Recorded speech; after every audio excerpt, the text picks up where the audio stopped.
Hello everybody and welcome to today's video. Welcome to the middle of the earth. We are actually at that point that gave the country of Ecuador its name. We are at the equatorial line that you can see here below me. This point here is supposedly meant to be the equatorial line, meaning it is the point 0 degrees latitude, 0 minutes and 0 seconds. We are in the center of the world and you can see behind me the monument that has been created in honor of the middle of the earth. Now this is actually not 100% correctly, but I'm going to talk to you about that in just a little bit. So as you can see, there is a yellow line down there, and supposedly once I step one step towards the right, I will be in the northern hemisphere, and if I will do one step towards the left side, I will actually be in the southern hemisphere of our planet. Now again, I'm saying supposedly because this is not 100% the truth. But let's go to the museum to actually understand exactly why this is not 100% true, and also to find the real middle of the earth in the museum of the middle of the earth. Let's go.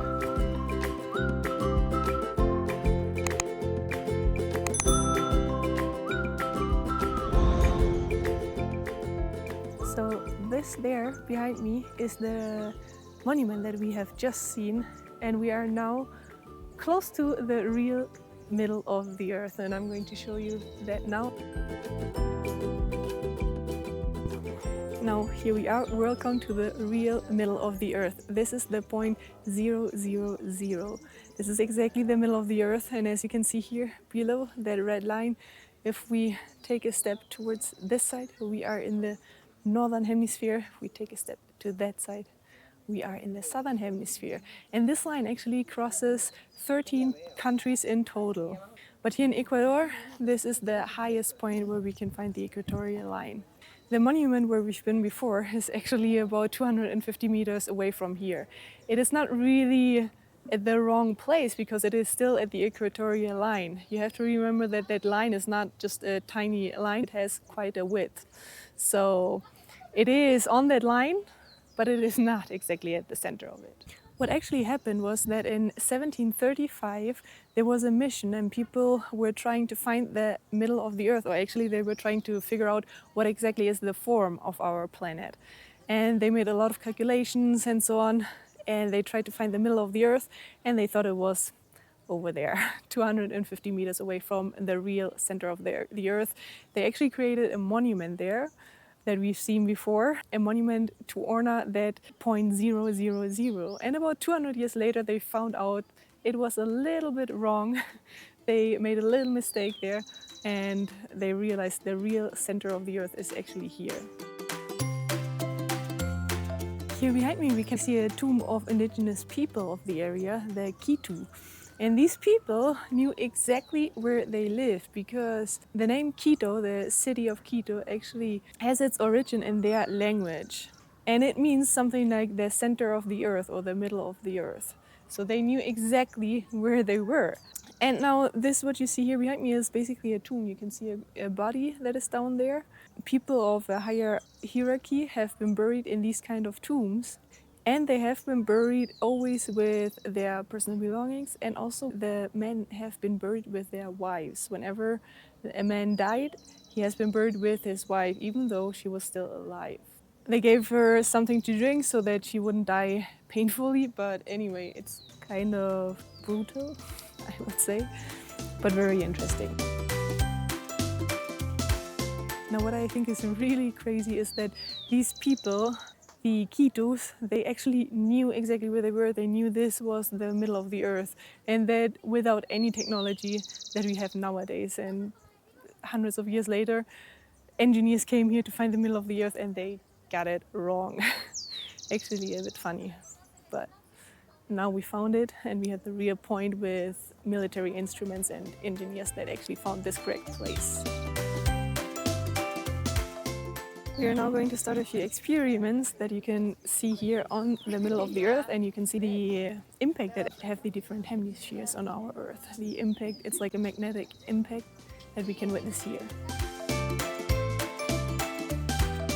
So more or less 15 years ago, I actually saw an episode of The Simpsons, and there was one episode where Bart was calling Australia because he wanted to figure out if it's actually true that in Australia, in the southern hemisphere of our Earth, the water in the sinks flows down clockwise. We need you to check your sinks and toilets and tell us which way the water is going in. While in the northern hemisphere, where he lives, in North America, the water would go down counterclockwise.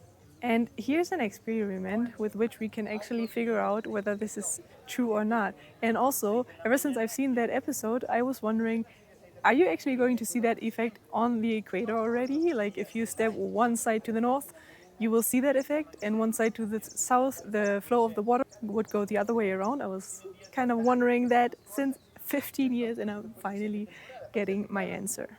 So here we can see a little basin with water in there, and there's also some leaves in there, and below there something to catch the water. What we are going to do is we are going to place that thing in the middle of on the line in the northern hemisphere and also in the southern hemisphere, and we are going to watch what happens with the water and the leaves. Now when our guide did this in the center of the line of the equator, we could see that the water would go down straight. There was no rotation and nothing. That is because on Earth we have a kind of centrifugal force that makes the water flow down to one side in the northern hemisphere and to the other side in the southern hemisphere. And what was really interesting was to see that when she placed the water just 1 meter to the northern hemisphere, we could see a spin of the water and the leaves that went counterclockwise. And when she placed it in the south of the line, we could see a clockwise rotation of the water and the leaves.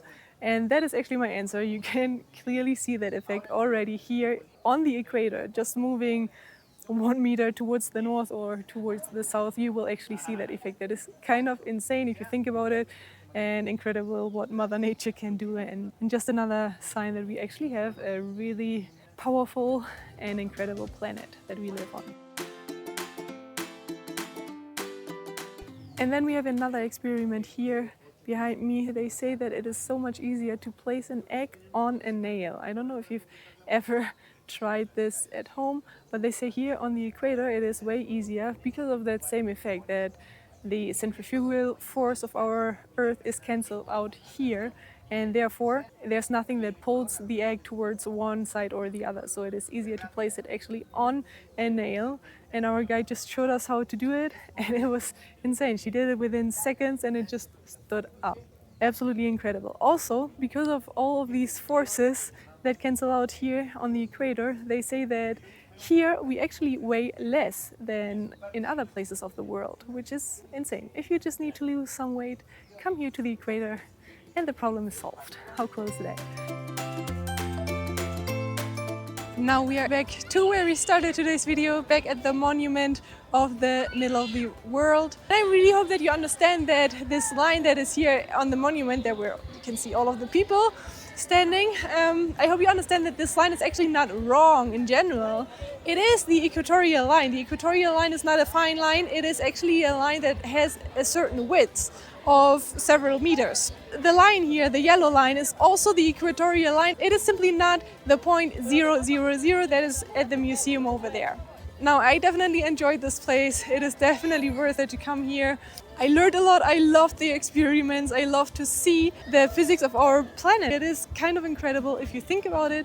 And well, we are going now to further adventures. The next stop will be the Galapagos Islands. So make sure to subscribe to my channel to not miss out on the adventures on the Galapagos Islands. I'm sure this will be insanely beautiful, and I'm sure I will explore a lot of wildlife over there. So make sure to subscribe, and I'll see you in next week's video.